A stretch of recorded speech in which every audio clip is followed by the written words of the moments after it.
So guys, Andrew Tate's ex-girlfriend has spoken out once again. So in a recent situation of them getting that extended jail time and their appeal of it being unsuccessful, she goes in this video. I'll play the clip for you guys now. We'll talk about it after. Forget about the fact whether you like or dislike Andrew Tate. Forget about the fact if they had said something in those last 2 years that might have upset you or hurt you. Forget whether you agree or disagree with their views. Forget about it all.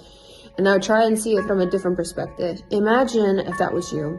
Imagine or it was your son, your brother, your father, or your close friend, whoever. Imagine if that was not them in this situation.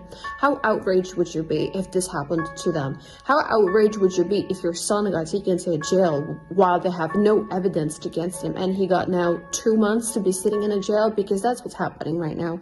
They've been sitting there for 30 days in a jail with no evidence, and they extended it for another 30 days. So imagine how outraged and mad would you be if this happened to your son or your brother. They're keeping him in there with no evidence, and they're just extending the date of the trial of the court because they have no evidence, and this is just a massive violation against human rights.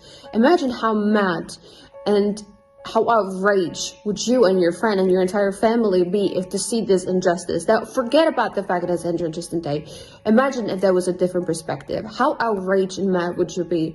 Now, I don't understand, just because they're so controversial, how people cannot see from that, past that point, that they're controversial, how this is so unfair and is clearly a violation against human rights in the European Union. I don't understand how people are now mad and don't see this and are now outraged themselves.